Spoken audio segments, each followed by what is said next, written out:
ভাই, এই মুহূর্তে ট্রান্সফার মার্কেটের বড়সড় আপডেট। কলকাতার দুই প্রধান মোহনবাগান ও ইস্টবেঙ্গল একসাথে নতুন কোচ ফাইনাল করতে চলেছে। মোহনবাগানের নতুন কোচ ডিম পেরিস 100% ডিল ডাস্টেড। অফিসিয়াল ঘোষণা জাস্ট সময়ের অপেক্ষা, যখন তখন হতে পারে অফিসিয়াল ঘোষণা। মোহনবাগানের ডিম পেরিসের সাথে ডিল ডাস্টেড।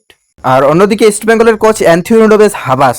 ভাই, আমার মনে হয় হাবাসের মেন্টালিটি ডেম্পিরিসের থেকে বেশি বেটার, কারণ তিনি যেই টিমেই যায় সেই টিমকে চ্যাম্পিয়ন করার জন্য 90% চান্স রাখে। আগের বছরে ইন্টার কাশিকে আই লিগ চ্যাম্পিয়ন করে আইএসএল খেলার সুযোগ করে দিয়েছিল। অন্যদিকে এটিকে 3বার চ্যাম্পিয়ন করে তুলেছিল এই কোচ অ্যান্থনি রোবেস হাবাস। ইস্টবেঙ্গলের কোচ হিসাবে অ্যান্থনি রোবেস হাবাস আসার 80% চান্স আসে। আর যদি অ্যান্থনি রোবেস হাবাস ইস্টবেঙ্গলের কোচ হিসাবে আসে, তো এবার ইস্টবেঙ্গল চ্যাম্পিয়নের দৌড়ে অনেক এগিয়ে থাকবে। কিন্তু আমার মনে হয় এই দুই কোচই ভালো, এবং অ্যান্থনি রোবেস হাবাস যদি ইস্টবেঙ্গলের কোচ হিসেবে আসে তো ইস্টবেঙ্গলকে সাফল্য দিক, আর অন্যদিকে ডেম্পিরিস মোহনবাগানকে সাফল্য দিক।